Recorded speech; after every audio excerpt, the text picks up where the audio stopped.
শিক্ষার্থী ও অভিভাবকবৃন্দ যেখান থেকেই আমার ক্লাস অবলোকন করছেন সকলকেই আমার অনলাইন ক্লাসে ধন্যবাদ। শুভ সকাল। আশা করি সকলেই সুস্থ আছো, সুন্দর আছো এবং ঘরে আছো। ঘরে থেকেই তোমরা তোমাদের পড়ালেখাকে চালিয়ে নিচ্ছ, এই আশাবাদ ব্যক্ত করেই আমরা শুরু করছি আমাদের আজকের অনলাইন ক্লাস। প্রিয় শিক্ষার্থী, তোমরা অবশ্যই জানো যে আমাদের ক্লাস চলছে জৈব যৌগের সমানুতা ও সমানুতার শ্রেণী বিভাগ। আমরা সমানুতার প্রায় শেষের দিকে, অনেক দিন ধরেই সমানুতা পড়াচ্ছি। তার পেছনে কারণ, সমানুতা থেকে আমাদের অনেক কিছু জানার আছে, অনেক প্রশ্ন আছে। আমাদের ধীরে ধীরে চলাটাই কাজ। দেখো, আমরা আলোক সমানুতা পড়তে গিয়ে পড়েছিলাম আলো, একবর্ণী আলো, তল সমাবর্তিত আলো। আমি আলোতে দেখেছিলাম কি, যে আলো এক প্রকার শক্তি এবং বিভিন্ন তরঙ্গ দৈর্ঘ্যের মিশ্রণ, অসংখ্য তলে লম্বভাবে ক্রিয়ারত।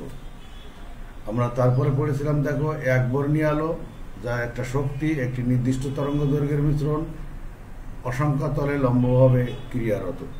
তারপরে পড়েছিলাম তল সমবর্তিত আলো, শক্তি, একটি নির্দিষ্ট তরঙ্গ দৈর্ঘ্যের মিশ্রণ এবং একটি তলে লম্বভাবে ক্রিয়ারত।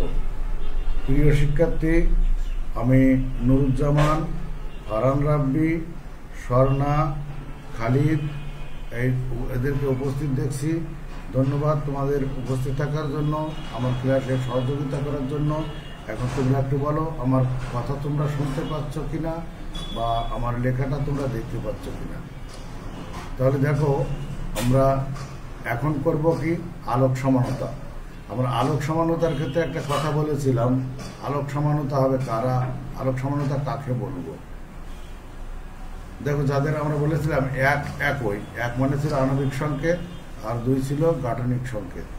যাদের একই, দুই একই, তিন আলোতে ভিন্ন রূপ আচরণ করে, আলোতে ভিন্ন রূপ আচরণ করে, তাদের কারণে তাদের ভৌত ও রাসায়নিক ধর্ম ভিন্ন হয়। এই কারণে তাদেরকে আমরা বলি আলোক সমানুতা। আমি আর একবার বলি, দেখো, একই অর্থাৎ আণবিক সংকেত একই, দুই গাঠনিক সংকেত একই, আলোতে ভিন্ন রূপ আচরণ করে। যারা আলোতে ভিন্ন রূপ আচরণ করে তাদের চার ভিন্ন হয়, অর্থাৎ ভৌত ও রাসায়নিক ধর্মে ভিন্নতা দেখা যায়। তাদেরকে পরস্পরের আলোক সমানু বলে। এরপরে দেখো, বলেছিলাম আমরা আলোক সমানুতার কিছু শর্ত ছিল। আলোক সমানুতার শর্ত ছিল আমাদের। দেখো, আলোক সমানুতা আমরা শর্ত বলেছিলাম। আলোক সমানুতার শর্ত ছিল আমাদের কি, প্রথমত দেখো, কাইরাল কার্বন থাকতে হবে বলেছিলাম। কাইরাল কার্বন থাকতে হবে, দর্পণ প্রতিবিম্ব হতে হবে। আমি আবার বলি, আমাদের আলোক সমানুতার, যদি কেউ আলোক সমানুতা দেখা যায়, আলোক সক্রিয় সমাণু হয়, তাহলে তার দুইটি সমাণু দেখা যায়, একটা ডি সমাণু আর একটা এল সমাণু। আমাদের অনেক স্যারও আজকে আমাদের ক্লাসে উপস্থিত আছেন। আমাদের সরাসরি ছাত্রকে অবশ্যই ধন্যবাদ আমাদের ক্লাসে সহযোগিতা করার জন্য। দেখো, আমি আবার একটু তোমাদেরকে বলি, যদি কেউ আলোক সমানুতা প্রদর্শন করে, একটা আণবিক সংকেত তোমাকে দেওয়া আছে, এই সংকেতটা যদি তোমার আলোক সমানুতা প্রদর্শন করে, তাহলে আমাদের সাধারণত বুঝতে হবে যে এখানে দুইটা সমাণু হবে, একটা ডি সমাণু হয়, একটা এল সমাণু হয়। আমরা জানি না কিন্তু এখনো যে ডি সমাণুটা কি, এল সমাণুটা কি। যদিও গতদিন একটু বলেছিলাম, ডি অর্থাৎ তোমার ডাইন ঘূর্ণি আর এল অর্থাৎ তোমার বাম ঘূর্ণি, ডেক্সট্রো রোটেটরি, লেবো রোটেটরি। ডি অর্থাৎ প্লাস আর এল অর্থাৎ মাইনাস। তাহলে দেখো, আমি কি বললাম, যে আলোক সক্রিয় সমাণু হলে তার দুইটা সমাণু সম্ভব। এইটা দেখো, এখানে আমরা দিয়েছি ডিতে ডেক্সট্রো রোটেটরি সমাণু, ডাইন ঘূর্ণি বা দক্ষিণাবর্ত, অপারটি লেবো সমাণু, বাম ঘূর্ণি বা বামাবর্ত। আমি অনেকটাই কিন্তু পিছনের ক্লাস বলে যাচ্ছি, কারণ আসলে তোমরা যতটুকু খেয়াল করো তাতে দায়িত্বটা তো আমাদেরই বেশি মনে হয়। দেখো, ডাইন ঘূর্ণি বা তল সমবর্তিত আলোর তলকে ডানে ঘোরায়, ডাইন ঘূর্ণি বা তল সমবর্তিত আলোর তলকে ডানে ঘোরায় বা দক্ষিণাবর্ত, তাকে ডেক্সট্রো রোটেটরি বা ডি সমানু বলি। আর তল সমবর্তিত আলোর তলকে বামে ঘোরায়, তল সমবর্তিত আলোর আমরা বামে ঘোরায় সানজিদা। দেখো, ডান এখানে তল সমবর্তিত আলোর তলকে বামে ঘোরায়, বাম ঘূর্ণি বামাবর্ত, তাকে আমরা লেবোরেটরি বা এল বা মাইনাস সমানু বলি। আশা করি নুরুজ্জামান, আমার মনে হয় তোমরা আমার ডি এবং এলকে অবশ্যই বুঝেছ। আমাদের ক্লাসে আমাদের স্যার আছেন, তোমরা স্যারকে চেনো কিনা আমি জানি না। আমাদের স্যার ছিলেন যশোর বোর্ডের চেয়ারম্যান, আমাদের কলেজের প্রতিষ্ঠাতা, আমাদের কলেজের পাশেই বাড়ি। স্যারের কাছ থেকে আমরা অনেক প্রেরণা পাই, স্যার সাহায্য করেন বলেই আমরা আজকে এত সাহস পাচ্ছি এভাবে ক্লাস নিতে। স্যারকে অবশ্যই ধন্যবাদ। দেখো, তল সমবর্তিত আলোর তলকে বামে ঘোরালে আমরা বলছি কিন্তু সেটা লেভো বা আমাদের বাম ঘূর্ণি বা লেভো রোটেটরি এরকম। আর ডাইন ঘূর্ণি বা ডেক্সট্রো রোটেটরি, অর্থাৎ ডি আর এল আমাদের সংক্ষেপে মনে রাখার জন্য ডি এবং এল। আমি তোমাদের আরও একটা কথা বলি, দেখো, যেটা বইতে লেখা নেই বা আমাদের জাস্ট মনে রাখার জন্য ডিতে ধরে নিই আমরা ডাইন ঘূর্ণি, আর এলতে তাহলে আমাদের লেফট হিসাবে বাম ঘূর্ণি। ডিতে ডাইন আর এলতে মনে করো লেফট, এরকম একটা মানে করে আমরা মনে রাখার চেষ্টা করি। যাক, দেখো, এখন আমরা আলোক সমানতার সেই সত্য বলেছিলাম। আমাদের আলোক সমানতার সত্য আমরা প্রথম যেটা তোমাদের বলেছি, আমাদের একটা কাইরাল কার্বন থাকতে হবে বা অ্যাসিমেট্রিক কার্বন থাকতে হবে বা অপ্রতিসম কার্বন থাকতে হবে। যেটা কাইরাল কার্বন সেটাই অ্যাসিমেট্রিক কার্বন, সেটাই অপ্রতিসম কার্বন। আসলে এইটা আমাদের কি, আমরা দেখেছি একটা কার্বন যার যোজনী 4, অর্থাৎ আমরা যদি বলি একটা কার্বনের 4টা হাত, তা 4টা হাতে 4টা ভিন্ন মূলক যুক্ত থাকতে হবে। 4টা হাতে যদি 4টা ভিন্ন মূলক যুক্ত থাকে, মনে করো এখানে এখানে আছে এই যে 4টা আঙুল, এখানে যদি কার্বন হয়, এখানে একটা ইয়ে থাকলো বি ডি ই, এটা কিন্তু আমরা সি ধরে নিচ্ছি। কেন্দ্রটা যদি সি ধরি, কার্বন সি, কার্বনের যোজনী 4, তাহলে 4টা হাত বা 4টা যোজনীতে 4টা ভিন্নমূলক যুক্ত থাকলে সেই কার্বনকে আমরা সেন্ট্রাল কার্বন, কেন্দ্রীয় carbon, chiral carbon, asymmetric carbon, অপ্রতিসম কার্বন, এতগুলো নাম আমরা দিতে পারি। অপ্রতিসম কার্বন বা কাইরাল কার্বন কাকে বলে? যে কার্বনের 4টা যোজনী 4টা ভিন্নমূলক দ্বারা যুক্ত থাকে তাকে আমরা কাইরাল কার্বন বলি। প্রিয় শিক্ষার্থী, আমি মনে হয় তোমাদের বোঝাতে পারলাম। তোমাদের এখানে দেখো, কেউ যদি একটু বলো যে তোমরা কাইরাল কার্বন বুঝতে সমস্যা আছে কিনা, নুরুজ্জামান, খালিদ, তোমার স্বর্ণা, তোমরা দেখো যদি বুঝতে সমস্যা হয় বলো যে কাইরাল কার্বন বুঝতে তোমাদের কোনো সমস্যা আছে কিনা। আমি বলছি, দেখো, আমাদের যে কার্বনের 4টা যোজনী 4টা ভিন্ন মূলক, অর্থাৎ A B D E, C দিলাম না কারণ মাঝখানে যেহেতু সি আছে এই জন্য ওটাকে অ্যাভয়েড করলাম। তাহলে দেখো, আমি এরপরে আরো একটু দেখাবো তোমাদের কাইরাল কার্বন কেমন। দেখো, তারপরে বলছে আলোক সক্রিয় যৌগ এর দর্পণ প্রতিবিম্ব, অর্থাৎ আমরা গতদিনও বলেছিলাম দর্পণ প্রতিবিম্বটা কেমন। আমি আয়নার সামনে দাঁড়িয়ে আছি, মনে করো আয়নাতে যদি আমি নাকটা লাগাই, ওই পাশ থেকে মনে হবে আরেকজন মনে হয় নাকটা আয়নাতে লাগিয়েছে, অর্থাৎ আমার এই নাকটাকেই ওইদিকে পুনরাবৃত্তি দেখা যাবে, মুখোমুখি অবস্থান করবে। আমি যদি এই হাতটাকে আয়নাতে দেখাই, আমি কিন্তু এই হাতটাকে দেখব। বাম হাতটাকে আয়নাতে দেখলে আমি কিন্তু ডাইন হাতটাকে দেখবো, ডাইন হাতটাকে আয়নাতে দেখলে আমি দেখবো বাম হাতটাকে। ঠিক এইটাকে আমরা দর্পণ প্রতিবিম্ব বলছি, বা এটা আলোক সক্রিয় বলছে, যে আয়নাতে একটা দেখালে তার উল্টোটা আমরা দেখতে পাচ্ছি। আমি যদি আয়নার সামনে দাঁড়াই, দেখো আমার মাথাটা উপরের দিকেই থাকবে, পাটা নিচের দিকে থাকবে, শুধুমাত্র কি হবে, বাম দিকটা মনে হবে ডাইন দিক, ডাইন দিকটা বাম দিকে এরকম, অর্থাৎ হাত থেকে যে পরিবর্তন এরকমই যদি হয়, এটা দেখলে এটা দেখবো। এটা হলো আমার দর্পণ প্রতিবিম্ব। আর একটা জিনিস দেখো, ওয়া উপরি স্থাপনীয়, অর্থাৎ একটাকে মাঝখান থেকে যদি ভাঙি, আমরা ক্লাস 7 এবং 9-এ ছিল, তোমাদের এখন পরবর্তীতে ছিল কিনা আমি এটা জানিও না, আমাদের 4 উপপাদ্য ছিল, 7 উপপাদ্য ছিল। একটা ত্রিভুজ আমরা যখন সর্বসম করি, ত্রিভুজ সর্বসম করার সময় দেখো আমরা বলতাম যে এ বিন্দু বি বিন্দুর উপর, এ বিন্দু ডি বিন্দুর উপর, বি বিন্দু ই বিন্দুর উপর, সি বিন্দু এফ বিন্দুর উপর যদি মিলে যায় এটা সর্বসম, এরকম একটা করেছি আমরা, সেটা ছিল 4।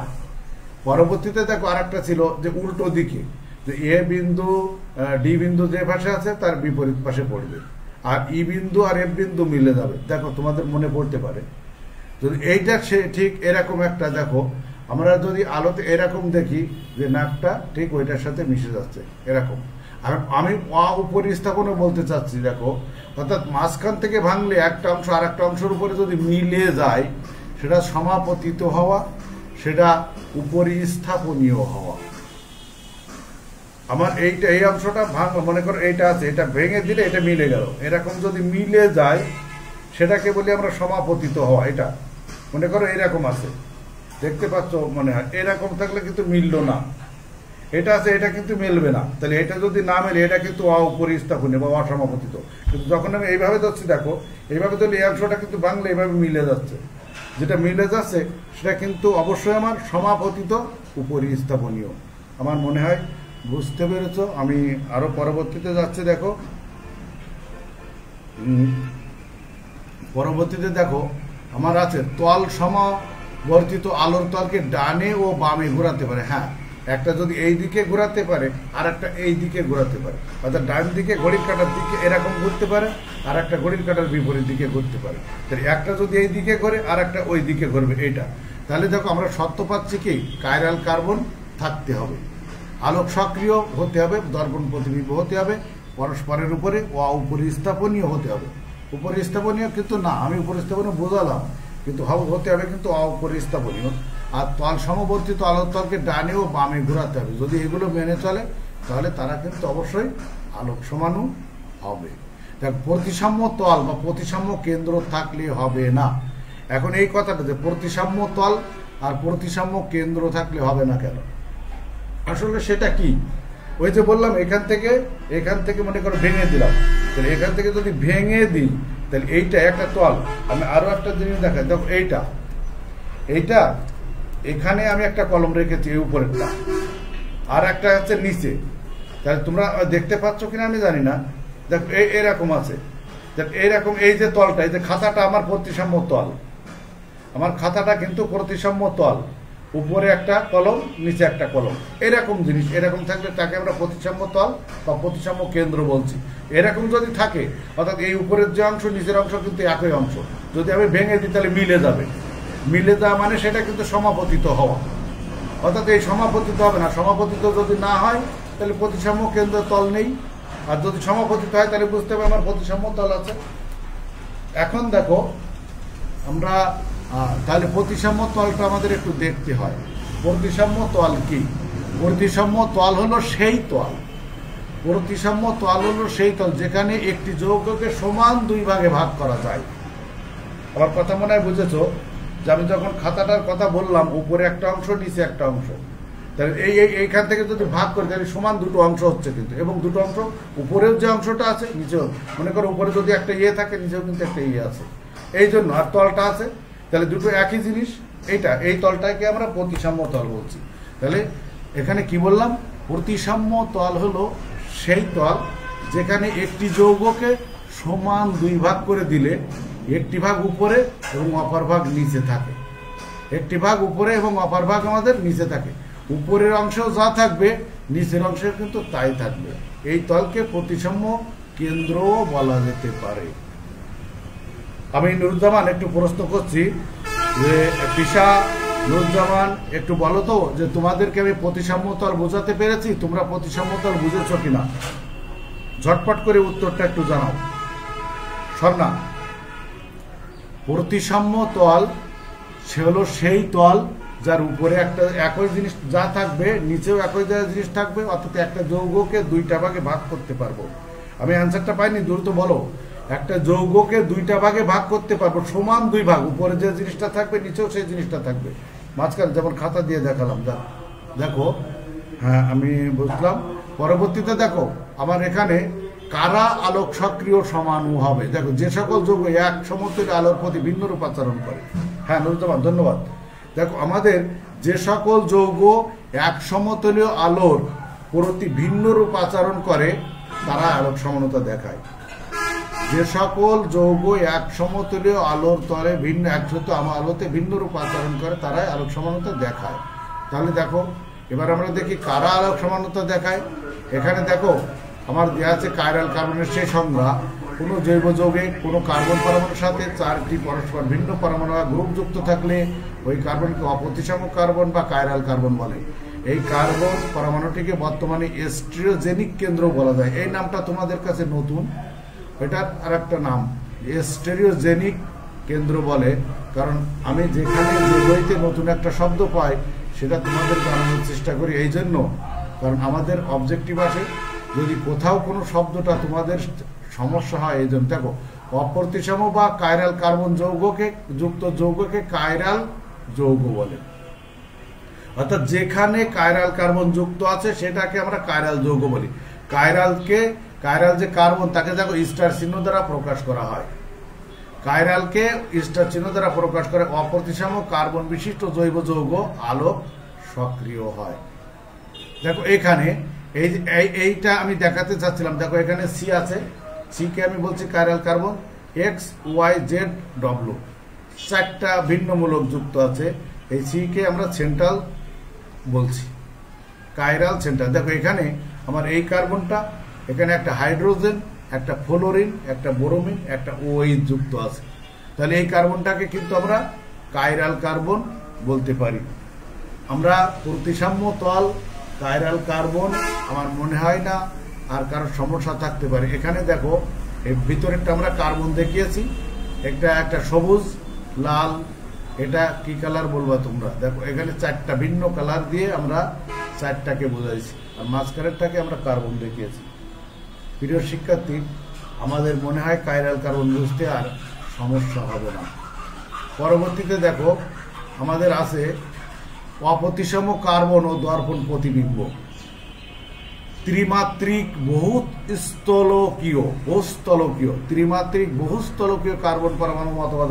কার্বন মতবাদ অনুসারে দেখো কার্বনের সুষম চতুস্তলীয় কাঠামোর 4 শীর্ষে 4টি ভিন্ন পরমাণু বা মূলক যুক্ত থাকলে এদের 2টি স্থানিক বিন্যাস বা কনফিগারেশন সম্ভব। তাহলে কি হলো দেখো, কাইরাল এই যে হাতটার কথা চিন্তা করো, এখানে কিন্তু একটা আঙুল এই পাশে দেখা যাচ্ছে আর এটার কিন্তু একটা আঙুল এই পাশে দেখা যাচ্ছে। তাহলে এইটার কি 2টা বিন্যাস সম্ভব? সেটা দেখো যে সুষম চতুস্তলীয় কাঠামোর 4টি শীর্ষে 4টি ভিন্ন পরমাণু বা মূলক যুক্ত থাকলে এদের 2টি স্থানিক বিন্যাস বা কনফিগারেশন বা গঠন সম্ভব। এই 2টিকে দর্পণ প্রতিবিম্ব বলা হয়। অর্থাৎ এটাকে যখন আমি দেখছি তখন এইটাকে দেখছি, এইটা হলো দর্পণ। কিন্তু এরা একজন আর একজনের উপরে উপরিস্থাপনীয় নয়, সমাপতিত হবে না। এরূপ অবস্থায় এরা আলোক সমাণু প্রদর্শন করে। এদেরকে ডি এবং অপরটিকে এল প্রকৃতির হয়। একটা ডান দিকে ঘোরে আর একটা আমাদের বাম দিকে ঘোরে। এইটা দেখো আমরা এখানে এই যে চিত্রটা দেখিয়েছি, দেখো এটা আমরা আলোক সমাণু। আমাদের এখানে এইটা সি আছে, এ বি, এখানে এ ডি দেওয়া আছে। দেখো এইটা এখানে দেখো এইটা কোথায় আছে, এই ডিটা ছিল কিন্তু এই পাশে, এখন এই ডিটা আছে কিন্তু আমার ডাইন পাশে। দেখো হ্যাঁ লিখন, তোমাকে অনেকদিন পরে আমি দেখছি, তোমাদের কি অবস্থা জানিও না, তোমরাও কোনো যোগাযোগ করো না। যাক দেখো, তাহলে আমরা এখানে এটা সেন্ট্রাল কার্বন বলছি। দেখো এখানে এই সি আর ডিটা এই পাশে আছে আর এইটার আছে এই পাশে। তাহলে দেখো আমার মাঝখানেটা কিন্তু আয়না, মাঝখানে যদি আমার আয়না থাকে তাহলে আয়নাতে দেখো আমার কেমন দেখাচ্ছে।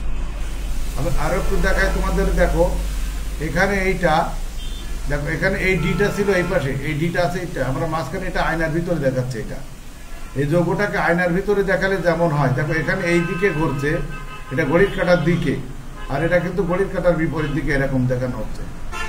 দেখো এইটা ডিটা এই পাশে আছে আর এর ডিটা এই পাশে আছে। আমার মনে হয় না তোমাদের সমস্যা আছে এইগুলো। দেখো আমরা এখানে আর একটা চিত্র দেখছি, যে চিত্রটা আমরা এইটা মনে দেখো এই কাইরাল কার্বন এবং দর্পণ প্রতিবিম্ব বোঝানোর জন্য মনে হয় এই চিত্রটা আমার এখানে শেষ আছে। এখানে দেখো এটা আমার এখানে আমরা এটা কাইরাল কার্বন বলতে চাচ্ছি। এই কার্বন দেখো উপরে এ আছে, নিচে ডি আছে, এটারও ডি আছে। এর সিটা আছে আমার ডাইন পাশে, এই সিটা আছে বাম পাশে। এটা আছে ডাইন পাশে, এটা আছে বাম পাশে। এরকম যদি দুইটা হয় এদেরকে আমরা বলি আলোক সক্রিয় সমাণু। আয়নাতে যদি এরকম দেখা যায় তাদেরকে বলি আমরা আলোক সক্রিয় সমাণু। তাহলে আলোক সক্রিয় সমাণু হতে গেলে আমার তিনটা যে শর্তগুলো লাগে আমরা বুঝেছি। কাইরাল কার্বন আমরা কাকে বলে বললাম, প্রতিসাম্য তল বুঝেছি। এখন দেখো,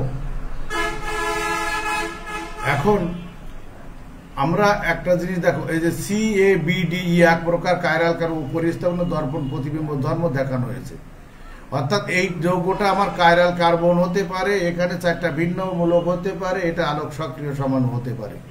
সেটা পরিষ্কার বোঝানোর জন্য আমরা বক্তব্যটি পরিষ্কার করতে আমাদের বাম ও ডান হাতের কথা ভাবা যায়, যা আমি আগেই দেখিয়েছি। বাম হাত ডান হাতের প্রতিবিম্ব, কিন্তু বাম হাত ডান হাতের উপর অথবা ডান হাত বাম হাতের উপর উপরিস্থাপনীয় নয়। এক্ষেত্রে হাত দ্বয় পরস্পরের অপরিস্থাপনীয় কনফিগারেশন। দেখো এইটা দেখলে, চিত্রটা দেখলে আমরা বোঝা যাচ্ছে যে এই আঙুলটা দেখো এখানে আছে ডান দিকে, এটা আছে বাম দিকে, এরকম। সেই চিত্রটার সাথে আমরা দেখিয়েছি এইটা। আমি অনেকগুলো ছবি কিন্তু তোমাদের দেখালাম যে দর্পণ প্রতিবিম্ব কেমন আর কাইরাল কার্বন কেমন। আশা করি আমার বোঝানো মনে হয় তোমাদের সমস্যা করেনি। আমি আরো দেখিয়েছি, দেখো এখানে কার্বন, এটা কার্বন, COOH উপরে আছে, NH2 নিচে আছে আমার। এটার দেখো বাম পাশে হাইড্রোজেন আছে, ডান পাশে আর অ্যালকাইল মূলক। এখানে ডান পাশে বাম পাশে আমার অ্যালকাইল মূলক, ডান পাশে হার্টস আছে। সেটা হাতটাকেও দেখো আমরা দেখিয়েছি, যেইটা এই যে এইটার আঙুলটা এইদিকে, তুমি যখন দেখছো দেখো এই আঙুলটা এইদিকে, বুড়ো আঙুল দুটো আমার দুই দিকে চলে যাচ্ছে। তাহলে এটা থেকে কিন্তু আমরা এটা বুঝতে পারি। এখন দেখো আমরা সেই হাতটাকে, এই হাতটাকে দেখো আয়নাতে দেখছি, দেখলে কিন্তু আমরা এই হাতটা দেখতে পাচ্ছি। অর্থাৎ দেখো এই হাতটা ওই আয়নার সাথে মিলে গেছে, আর এই হাতটাকে কিন্তু আমি দেখাচ্ছি এইভাবে। এই হাতটাকে যখন দেখালাম আয়নার ভিতরে, দেখো আমার এই হাতটার সাথে মিলে গেছে। লেফট হ্যান্ডের সাথে কিন্তু আমার রাইট হ্যান্ড আয়নার ভিতরে যেটা দেখাচ্ছে সেটাকে মিলে যায়। আশা করি এটা বোঝা গেছে। দেখো আমরা আর একদিনে আমার সমানতা শেষ হবে, কারণ সামনের দিন আমরা যে কাজটি করব, তোমাকে আণবিক সংকেত দেয়া থাকবে। এই আণবিক সংকেত থেকে তুমি কিভাবে কয়টা সমাণু হবে এইটি নির্ণয় করবে, এবং সেইটা আমাদের সবচাইতে বেশি গুরুত্বপূর্ণ, কারণ আমাদের অবজেক্টিভে থাকে আণবিক সংকেত। আণবিক সংকেত দিয়ে বলা হয় এর কয়টি সমাণু সম্ভব, বা অবজেক্টিভ এর 3টি 4টি 5টি এরকম সমাণু সম্ভব, এরকম দেওয়া থাকে। আমি আশা করি আগামী রবিবারের ক্লাসে তোমরা সকলেই উপস্থিত থাকবে। আসলে দেখো আমি যা বুঝাই তা আমার আধা ঘন্টা, যদি আমাদের সময় 20 মিনিট, আমি আধা ঘন্টায় প্রায় করে নিই। আধা ঘন্টা টাইমে আমাদের ক্লাস হয় না, সমস্যা হয়ে যায়। এই জন্য আমার এখানে আগাতে হয়। তারপরও কোনো সমস্যা নেই, যেহেতু তোমাদের আমি রাত 9টার ক্লাসে নিয়ে প্রায় 1.5 ঘন্টা 2 ঘন্টা বসে থাকি। তারপরে যদি তোমাদের এখানে সমস্যা হয় আমি জৈব যৌগ ওখানে আলোচনা করব, এটা অসুবিধা নেই। দেখো আমরা এখানে ডান ঘূর্ণি আর বাম ঘূর্ণিটা দেখাবো। যে আলোক সমাণু দর্পণ তল সমবল আলোক তলকে ডানে ঘোরায় তাকে ডান ঘূর্ণি বলে, ডেক্সট্রো রোটেটরি সমাণু বলে। একে ডি দ্বারা প্রকাশ করি, প্লাস দ্বারা চিহ্নিত করা হয়। আমি অনেকবার বলেছি, যার জন্য একটু দ্রুত যাচ্ছে এখান থেকে। দেখো আবার যে সকল যৌগের দ্রবণ তল বা সমবর্তিত আলোক তলকে বামে ঘোরায়, বাম ঘূর্ণি লেবো রোটেটরি সমাণু বলে, এবং এদেরকে এল বা নেগেটিভ দ্বারা প্রকাশ করা হয়। এটা আলোক সক্রিয় সমাণু। এর অণুতে কাইরাল কার্বন বিদ্যমান। এর জন্য দুটি কনফিগারেশন পাবো, ওই যে একটা ডি আর একটা এল। একটিকে ওএইচ মূলক ডানে, অপরটিকে ওএইচ মূলক বামে অবস্থান করে। আমরা দেখেছি একটি গঠন অপর গঠনের উপর সমাপতিত হবে না, কিন্তু গঠন দ্বয় পরস্পরের দর্পণ প্রতিবিম্ব হয়।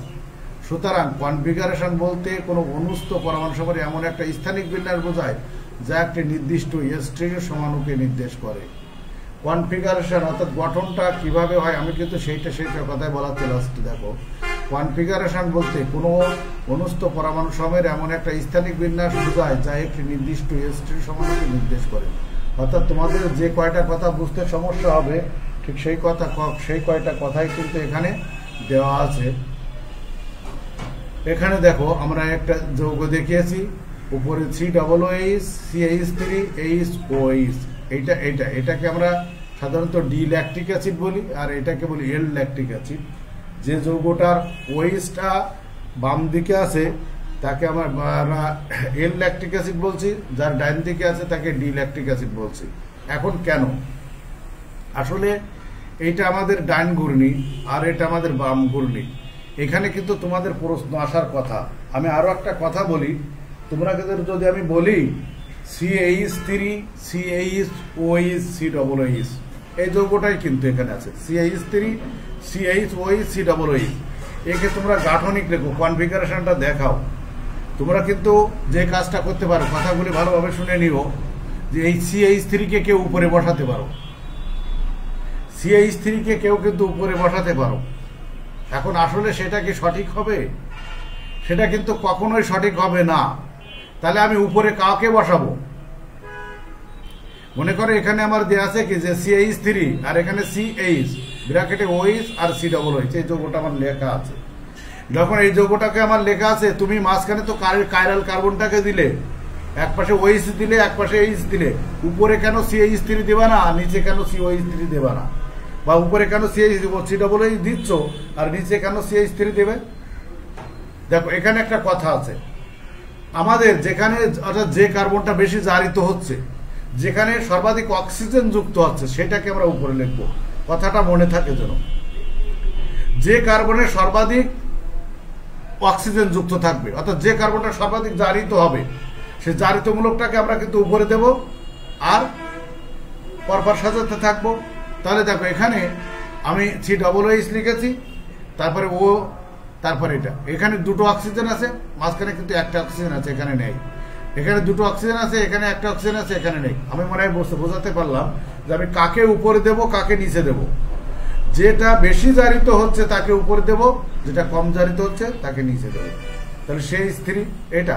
এখন দেখো আরেকটা কথা, আমরা এইটা ডান দিকে ঘুরে এটা কিভাবে বসবো, এটা বাম দিকে ঘুরে এটা কিভাবে বসবো? আমার হাতে আছে সময় কিন্তু আর 2 মিনিট।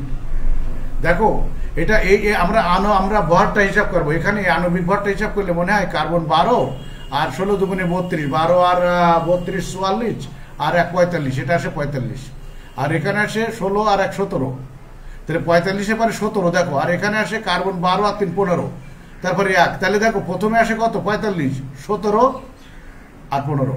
তাহলে 45, 17, 15 এই দিকে আসছে, কিন্তু পরপর দেখো কমে আসছে। তবে এইভাবে না, এইভাবে 45, 15 আর এই 45, 17, 15, 1, এইটা ঠিক দেখো এই দিকে ঘুরে আসছে, এই জন্য এটাকে কিন্তু আমরা ডাইন ঘূর্ণি বলছি। অপর দিকে দেখো এটা 45, এটা 17 আর এটা 15, তাহলে এটা এই দিকে আসছে, তাহলে এটাকে কিন্তু আমরা এই জন্য বলছি বাম ঘূর্ণি। আশা করি বোঝা গেল। আমার সময় প্রায় শেষ, ওদিকে স্যারেরা বসে আছেন ক্লাস নেওয়ার জন্য। দেখো এনানসিওমার বা এন্টিমার বা পট, আমার মনে হয় এটা আমি তোমাদের আজকে এখন দেখাতে পারবো না, আমি অন্যটায় যাচ্ছি। আগামী দিন আমরা এইটা পড়বো এবং শেষ করব। আমি একটা চিত্র দেখাবো তোমাদের, সেই চিত্র এখানে দেখো। এখানে এই চিত্রটা দেখে তোমরা বুঝতে পারছো এটা ডি ল্যাকটিক অ্যাসিড আর এটা এল ল্যাকটিক অ্যাসিড। এখানে আমি বললাম এটা আছে আমার 45, এটা আছে 17 আর এটা 15। প্রিয় শিক্ষার্থী দেখো এটাকে এই জন্য আমরা ডান ঘূর্ণি বলছি, যে সর্বাধিক থেকে আস্তে আস্তে কমতে আসছে। এখানে সর্বাধিক, এখানে কমে আসছে, তাহলে এটা আছে বাম দিকে আসছে আর এটা ডান দিকে আসছে, এই জন্য এটা আছে আমার ডান ঘূর্ণি আর এটা আছে বাম ঘূর্ণি। তাহলে ডান ঘূর্ণি আর বাম ঘূর্ণি কাকে বলে আমরা বুঝলাম। দেখো আমি আজকে তাহলে কি পড়লাম, আমরা কিন্তু সেই আলোক সামান্য কাকে বলে সেটা পড়েছি, কাইরাল কার্বন কাকে বলেছে, অপ্রতিসম কার্বন কি বলে, ডি বলে কাকে, এল বলে কাকে, বাম ঘূর্ণি কোনটা, ডান ঘূর্ণি কোনটা, এইসব জিনিসগুলো আমরা যা দেখলাম এটা দেখবা। আগামী দিন আমরা এনানসিওমার বা এন্টিপড দেখব, মেসোযৌগ দেখব, ডায়াস্টেরিওমার দেখব এবং কোন যৌগ থেকে কতটা সমান সম্ভব সেটা নির্ণয় করে দেখব। তোমরা ভালো থাকবে, সুন্দর থাকবে, ঘরে থাকবে। আমার এই ক্লাসটা একটু দেখে নিও ভালো করে। যদি সমস্যা হয় আমাদের রাত্রে ক্লাসে তোমরা বলতে পারবে, আজকে 7:30টায় তোমাদের ক্লাস নেওয়ার কথা আছে, সেটাই তোমরা তখন থাকবে। এবং আমি বলতে চাচ্ছি তোমরা ভালো থাকো, সুন্দর থাকো। আমাদের সময় শেষ, আজকের মতো এখানে বিদায়।